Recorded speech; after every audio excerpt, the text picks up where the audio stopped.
എല്ലാവർക്കും സ്വാഗതം. ഞാൻ ശ്രീകുളത്തൂർ ഗിരീഷ് അഗ്നിഹോത്രി. ശ്രീമദ് ഭാഗവത കഥ തുടരുകയാണ്.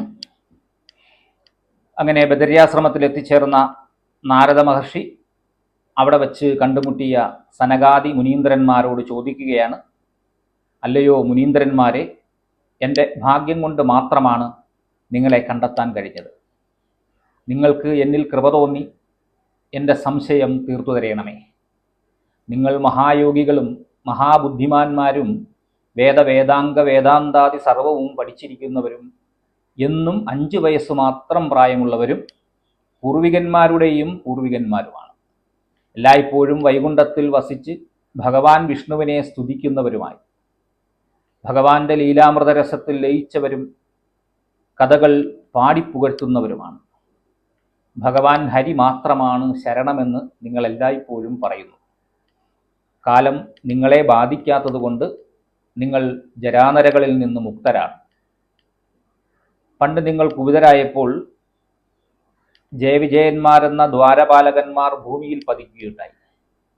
നിങ്ങളുടെ അനുഗ്രഹം കൊണ്ടവർ വീണ്ടും വൈകുണ്ഠത്തിൽ തന്നെ തിരിച്ചെത്തുകയും ചെയ്തു. ഭാഗ്യയോഗം കൊണ്ട് മാത്രമാണ് എനിക്ക് നിങ്ങളുടെ ദർശനം സിദ്ധിച്ചത്. ദയാപരന്മാരായ നിങ്ങൾ എന്നെ അനുഗ്രഹിക്കണം. ഞാൻ അശരീരിയിൽ കേട്ടതിൻ്റെ പൊരുൾ എന്താണ്? ഞാൻ എന്താണ് ചെയ്യേണ്ടത്? ഇതെല്ലാം എനിക്ക് വിസ്തരിച്ച് ഉപദേശിച്ച് തരണമേ. ഭക്തി, ജ്ഞാനം, വൈരാഗ്യം എന്നിവർക്ക് എങ്ങനെയാണ് പൂർണ്ണമായ സൗഖ്യം സിദ്ധിക്കുക? പ്രേമപൂർവം പ്രയത്നിച്ച് അവരെ എങ്ങനെയാണ് 4 വർണ്ണത്തിൽപ്പെട്ടവർക്കും പ്രയോജനപ്രദമായ രീതിയിൽ സ്ഥാപിക്കുക? സനകാദികൾ പറഞ്ഞു, ഹേ ദേവർഷേ, അവിടുന്ന് ദുഃഖിക്കാതിരിക്കൂ. ഇതിൻ്റെ പരിഹാരം വളരെ ലളിതമാണ്. സന്തോഷവാനായിരിക്കൂ. ഇത് മുമ്പേ തന്നെ ഉണ്ടായിട്ടുള്ളതാണ്. ഹേ ദേവർഷേ, വീരന്മാരിൽ വെച്ച് ശിരോമണിയും യോഗികളിൽ വെച്ച് ഭാസ്കരനും കൃഷ്ണഭക്തന്മാരിൽ വെച്ച് അഗ്രഗണ്യനുമായ അവിടുന്ന് മഹാധന്യനാണ്. ശ്രീമദ് ഭാഗവതത്തിൽ സനകാദി മുനികൾ നാരദമുനിയെ വിശേഷിപ്പിക്കുന്ന ശിരോമണി, ഭാസ്കരൻ, അഗ്രഗണ്യൻ എന്നീ പദങ്ങൾ കേവലം വാമൊഴികൾ മാത്രമല്ല, അവയോരോന്നിനും അഗാധമായ അർത്ഥങ്ങളുണ്ട്. ശിരോമണി എന്നതിന് ശ്രേഷ്ഠനായ അല്ലെങ്കിൽ ഏറ്റവും തലപ്പത്തുള്ള എന്നാണ് അർത്ഥം. സകല ദേവേന്ദ്രന്മാരിലും വെച്ച് നാരദൻ അത്രയേറെ പ്രഗത്ഭനാണ്. ഭാസ്കരൻ എന്നത് സൂര്യനെപ്പോലെ പ്രകാശിക്കുന്നു എന്നാണ് സൂചിപ്പിക്കുന്നത്. യോഗികളിൽ വെച്ച് അദ്ദേഹത്തിനുള്ള ജ്ഞാനവും പ്രകാശവും സൂര്യനെപ്പോലെ അന്ധകാരത്തെ അകറ്റുന്നു. ഇനി അഗ്രഗണ്യൻ എന്നത് ശ്രീകൃഷ്ണന്റെ ഭക്തരിൽ വെച്ച് ഏറ്റവും മുൻപിൽ നിൽക്കുന്നവൻ എന്നാണ്. ഭക്തിയുടെ പരകോടിയിലെത്തിയ ആ മഹർഷിയുടെ സമഗ്രമായ ജീവിതത്തെയാണ് വാക്കുകളിലൂടെ ഇവിടെ വിവരിച്ചിരിക്കുന്നത്. കഥയിലേക്ക് വരാം. ഭക്തിയെ പ്രചരിപ്പിക്കാൻ ശ്രമിക്കുന്ന അങ്ങേയ്ക്ക് ഇതൊന്നും പ്രയാസമുള്ളതല്ല. കൃഷ്ണഭക്തനായ അവിടുന്ന് ഭക്തിയെ സ്ഥാപിക്കാൻ പ്രയത്നിക്കുന്നത് എന്തുകൊണ്ടും അനുയോജ്യമാണ്. ലോകത്തിൽ ഋഷിമാർ പല പദ്ധതികളും ആവിഷ്കരിച്ചിട്ടുണ്ട്. ഇവ അനുഷ്ഠിക്കുവാൻ വളരെ പ്രയാസവുമാണ്. അവയുടെ ഫലമാകട്ടെ സ്വർഗപ്രാപ്തി ഒന്നു മാത്രമാണ്. വൈകുണ്ഠത്തെ പ്രാപിക്കുന്നതിനുള്ള മാർഗം വളരെ രഹസ്യമുള്ളതാണ്. അതെന്താണെന്ന് ഉപദേശിക്കുന്ന ആചാര്യനെ കണ്ടുകിട്ടുവാൻ ഭാഗ്യം ചെയ്യണം. പണ്ട് അങ്ങേയ്ക്ക് അശരീരി മുഖാന്തരമായി നിർദ്ദേശിക്കപ്പെട്ടുള്ളത് എന്താണെന്ന് പറയാം. പ്രസന്നമായ ബുദ്ധിയോടും ചിത്തതയോടും കൂടി ശ്രവിക്കൂ. ദ്രവ്യയജ്ഞം, തപോയജ്ഞം, യോഗയജ്ഞം, സ്വാധ്യായയജ്ഞം മുതലായവ കർമ്മകാണ്ഡത്തിൽ ഉൾപ്പെട്ടവയാണ്. ഇവയിൽ വെച്ച് ഏറ്റവും ഉത്തമമായ സൽക്കർമ്മം ജ്ഞാനയജ്ഞമാണെന്ന് വിദ്വാൻമാർ സമ്മതിക്കുന്നു. ശ്രീമദ് ഭാഗവത ആലാപനമാകുന്ന ഉത്തമമായ ജ്ഞാനയജ്ഞം ശ്രീശുകാദികളാൽ പറയപ്പെട്ടതാണ്. ഇതിൻ്റെ ശ്രവണം കൊണ്ട് ഭക്തിജ്ഞാന വൈരാഗ്യങ്ങൾക്ക് നഷ്ടപ്പെട്ട എല്ലാ ശക്തിയും തിരികെ ലഭിക്കും. ഭാഗവതത്തിൻ്റെ ശബ്ദം കേട്ടാൽ കലിദോഷങ്ങളെല്ലാം സിംഹഗർജനം കേട്ട ചെന്നായ്ക്കൾ എന്ന പോലെ ഭയന്നോടിപ്പോവും. ജ്ഞാനവൈരാഗ്യങ്ങളോടുകൂടി പ്രേമരൂപിണിയായ ഭക്തി സർവരെയും രസിപ്പിക്കുന്നവളായി ഗൃഹം തോറും മാത്രമല്ല ഓരോരുത്തരിലും വസിക്കും. അപ്പോൾ നാരദൻ ചോദിച്ചു, വേദാന്തങ്ങൾ ഉറക്കെ ജപിച്ചിട്ടും ഭക്തിജ്ഞാന വൈരാഗ്യങ്ങൾ ഉണർന്നെണീറ്റില്ല. ആ നിലയ്ക്ക് ശ്രീമദ് ഭാഗവതാലാപനം കൊണ്ട് അവരെങ്ങനെയാണ് ഉണരുക? ഭാഗവത കഥയിലെ ഓരോ പദം തോറും വേദാർത്ഥമുണ്ടെന്ന് പണ്ഡിതന്മാർ പറയുന്നു. അല്ലയോ പുണ്യാത്മാക്കളെ, നിങ്ങൾ എൻ്റെ സംശയം തീർത്തു തരണമേ. ശരണാഗതന്മാരിൽ വാത്സല്യത്തോടുകൂടിയ നിങ്ങൾ എൻ്റെ സംശയങ്ങൾ നിവർത്തിക്കാൻ ഒട്ടും തന്നെ വൈകിക്കരുതേ.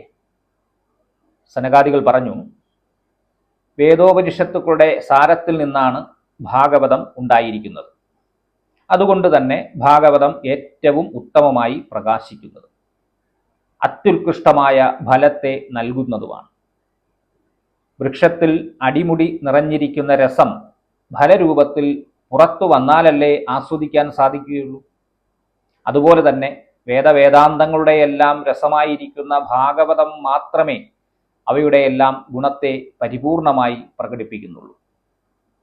പാലിലെ നെയ്യ് കടഞ്ഞെടുക്കാതെ ആസ്വദിക്കാൻ കഴിയുമോ? പാലിൽ നിന്ന് വേർപെടുത്തിയെടുത്ത നെയ്യ് ദേവന്മാർക്ക് പോലും രസവർദ്ധകമാണ്. നെയ്യുകൊണ്ട് ഉപസ്തരിക്കാത്ത യാതൊരു ദ്രവ്യവും ദേവന്മാരോ പിതൃക്കളോ സ്വീകരിക്കുകയില്ല. കരിമ്പിൽ സർവത്ര ശർക്കര വ്യാപിച്ചു കിടക്കുന്നുണ്ട്. വേർപെടുത്തിയെടുത്താൽ അത് വളരെയധികം രുചികരമായിത്തീരും. അതുപോലെ തന്നെയാണ് വേദവേദാന്തങ്ങളിൽ ലയിച്ചു കിടക്കുന്ന ഭാഗവതത്തെ വേർപെടുത്തിയാലുള്ള ആസ്വാദ്യത. ഭക്തി, ജ്ഞാനം, വൈരാഗ്യം എന്നിവയുടെ പ്രകാശനത്തിനായി നിർമ്മിതവും വേദസംഹിതവുമാണ് ഭാഗവതമെന്ന ഈ പുരാണം. വേദവേദാന്തങ്ങൾ മുഴുവൻ ഹൃദിസ്ഥമാക്കിയവനും ഗീതാകർത്താവുമായ വേദവ്യാസൻ അജ്ഞാനാന്ധകാരത്തിൽ നിന്ന് കരകയറുവാൻ കഴിയാതെ പരിതപിക്കുകയായിരുന്നു. അപ്പോൾ അങ്ങ് ചതുർശ്ലോകി ഭാഗവത സഹിതം ഭാഗവത തത്വത്തെ വ്യാസമുനിക്ക് ഉപദേശിച്ചു കൊടുത്തു. അതിൻ്റെ ശ്രവണം കൊണ്ടാണല്ലോ വ്യാസൻ ദുഃഖത്തിൽ നിന്ന് മുക്തനായി തീർന്നത്. ആ നിലയ്ക്ക് അങ്ങയുടെ ഈ വിഭ്രാന്തിക്ക് അർത്ഥമില്ല. ഇതിനുള്ള പരിഹാരം അങ്ങേക്ക് നല്ലതുപോലെ അറിയാം. ശോകത്തെയും ദുഃഖത്തെയും നശിപ്പിക്കുന്ന ഭാഗവതം ഭക്തിജ്ഞാന വൈരാഗ്യങ്ങളെ കേൾപ്പിക്കൂ. അങ്ങനെ അവർ പരിപൂർണാവസ്ഥയെ പ്രാപിച്ചുകൊള്ളും. ഇത്രയുമാണ് സനകാദി മുനികൾ നാരദ മഹർഷിയെ ബോധിപ്പിച്ചത്. ഒരിക്കൽ മറന്നുപോയ ഭാഗവത മാഹാത്മ്യത്തെ നാരദമുനി വീണ്ടും സ്മരിച്ചു.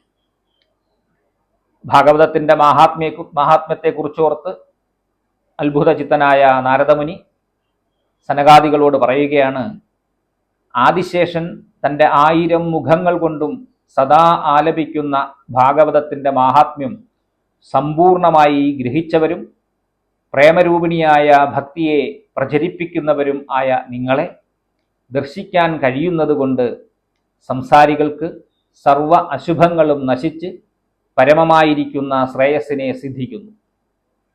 അപ്രകാരമിരിക്കുന്ന നിങ്ങളെ ഞാനിതാ ശരണം പ്രാപിക്കുന്നു. അനേക ജന്മങ്ങളായി അനുഷ്ഠിച്ച പുണ്യകർമ്മം കൊണ്ട് സിദ്ധിച്ച ഭാഗ്യത്താൽ മാത്രമേ സജ്ജന സംസർഗം ലഭിക്കുകയുള്ളൂ. അത് സിദ്ധിച്ചാൽ അജ്ഞാനം കൊണ്ടുണ്ടായ മോഹം, മതം മുതലായവ നശിക്കുകയും വിവേകം ഉദിക്കുകയും ചെയ്യുന്നു. ഇതി ശ്രീപത്മപുരാണേ ഉത്തരഖണ്ഡേ ശ്രീമദ് ഭാഗവത മാഹാത്മ്യേ കുമാര നാരദ സംവാദോ നാമ ദ്വിതീയോധ്യായ. അങ്ങനെ 2ാം അധ്യായം സമാപിച്ചു. ഇനി 3ാം അധ്യായം അടുത്ത വീഡിയോയിൽ കാണാം. നന്ദി, നമസ്കാരം.